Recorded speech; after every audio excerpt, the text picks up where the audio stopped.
আবার আসিব ফিরে ধানসিঁড়িটির তীরে এই বাংলায়, হয়তো মানুষ নয়, হয়তোবা শঙ্খচিল শালিকের বেশে। জীবনানন্দের বরিশাল শুধু ধানসিঁড়ি নয়, বরিশালকে রূপবতী করেছে কীর্তনখোলা, পায়রা, সন্ধ্যা, বিষখালী, আগুনমুখার মতো নান্দনিক নামের বেশ কয়েকটি নদী। আছে গাছের ছায়ায় ভর দুপুরে ঘন অন্ধকার খাল, আছে প্রকৃতির এক সহজিয়া প্রাণবন্ত জলজ আশ্চর্যরূপ।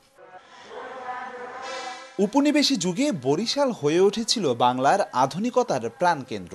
শহর থেকে মাত্র 11 কিলোমিটার দূরত্বে মাধবপাশার দুর্গাসাগর দিঘি, 45.55 একর জায়গা জুড়ে বিস্তীর্ণ দিঘিটি পিপাসা মেটায় প্রকৃতিপ্রেমীদের। শীত মৌসুমে অতিথি পাখিদের অভয়ারণ্যে পরিণত হয় এলাকাটি। সেখান থেকে একটু এগুলি রয়েছে এ অঞ্চলের অন্যতম বৃহৎ দৃষ্টিনন্দন গুঠিয়া বাইতুল আমান জামে মসজিদ। বরিশালের আধুনিকতা ব্রিটিশ বিরোধী আন্দোলনের সলতে জ্বালিয়েছে।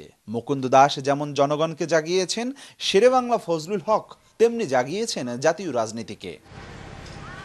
লাকুটিয়ায় জমিদার বাড়ি মনে করিয়ে দেয় জমিদারদের পুরানো আভিজাত্যকে।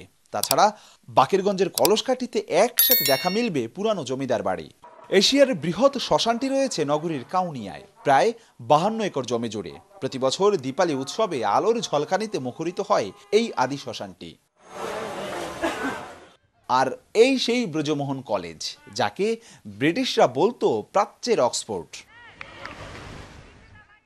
বরিশালের ইলিশ, পেয়ারা, আমড়া আর ভোজন প্রিয়সীদের জন্য রয়েছে গৌরনদীর দধিও।